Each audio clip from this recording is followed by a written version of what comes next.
Hi guys, so today I am doing something a little bit different. We are doing a tutorial video today, and that is on digital line art, which I know I've mentioned before, but this is by far my favorite step in any illustration. So how I decided to actually format this tutorial is that I did the line art for the entirety of this illustration, and then as I talk about each different tip or idea, I dig through that illustration and then I have several different examples of how I use that tip within an artwork. So because of that, the actual footage is no longer in chronological order. It's very jumbled up. So just so you know, if you see sections that were line arted earlier and suddenly are not, it's not because I erased it. It's simply because we're back in the past.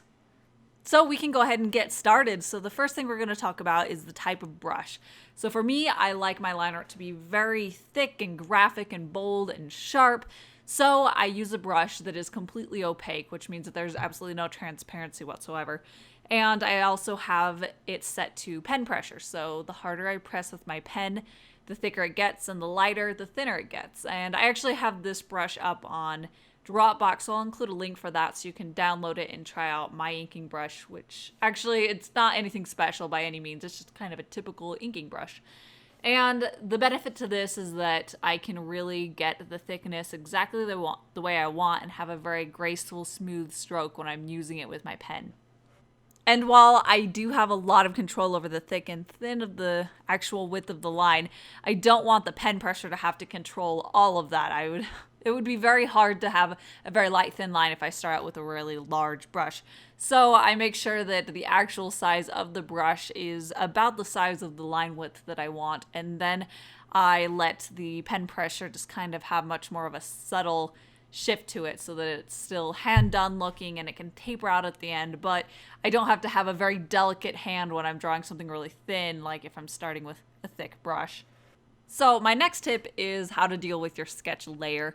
And this is something that it took me a while to realize I wasn't pushing nearly enough, but make sure that your opacity for the sketch layer is set low enough. I would suggest at least 20%. I usually end up working 15% or less than that. And that way you can very clearly see exactly what's on your line art layer as opposed to your sketch layer. Your sketch layer becomes just a ghostly guideline for where your lines need to be, and there's no competition between the two. And then I would definitely suggest use multiple layers to your advantage. Now, I prefer to not get too many line art layers going on. It can get very confusing for me, at least, when I have a lot of them and I'm not really sure what has what on it. So how I usually do this is that I have one line art that's the main line art and it has most of what I'm drawing on there.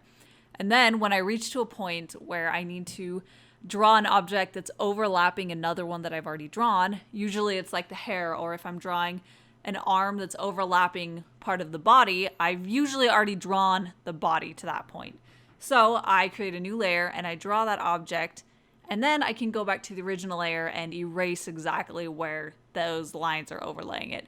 And that way I can still keep that really crisp, sharp edge to the hair or whatever the object is I drew without having to be very precise about it as if they were on the same layer.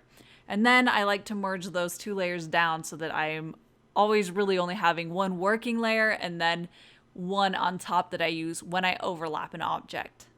And one of the huge benefits to working digitally for your line art is that you can redo lines as many times as you need to. So especially when I'm doing these long, graceful, sweeping lines, I will do them really quickly, and if it doesn't look quite right, if it doesn't have quite the right curvature, or it's a little bit too thick, or whatever the issue is, I can undo that and then redo the line as many times as I need to get it exactly right. So yeah, definitely do not be afraid of redrawing a line till it's right, or at least until it's more correct and it works better with your image.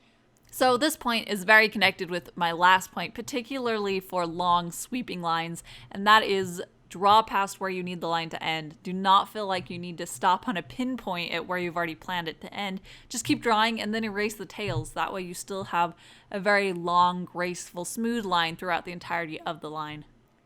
And one of the things to really keep in mind while you're working on line art to keep it lively and interesting and just really a good image in and of itself is the idea of repetition and variety. And what that means is that you want enough different things going on to keep your eye interested, but make sure that if you have a certain look or a certain texture, that you have that in different places throughout your piece as well, so it doesn't seem jarring and it still fits within the image.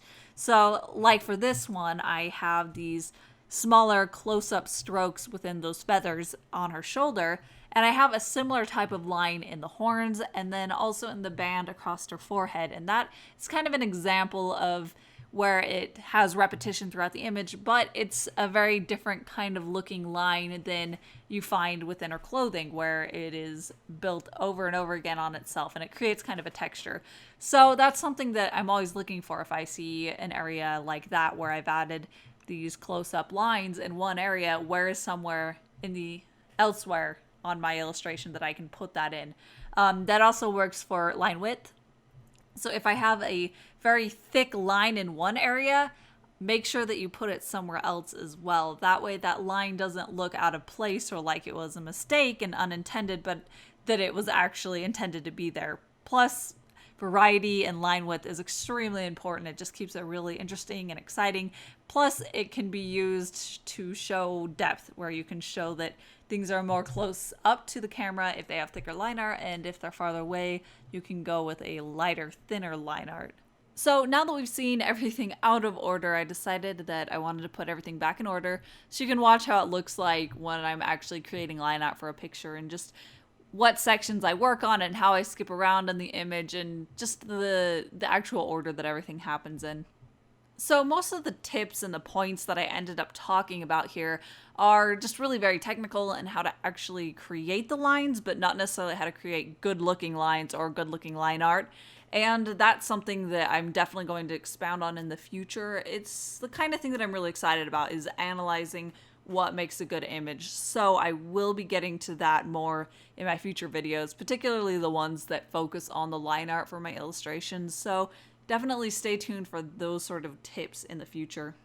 And that is about it for this little crash course in how I like to do my line art and all of the things that I try to think about as I'm doing it. So if you have any questions at all about what I did say or what I didn't say, please leave a comment down below and I'll definitely answer that. And yeah, thank you so much for watching, and don't forget to hit subscribe so you can catch all my future art videos, and I will see you at my next one. Bye!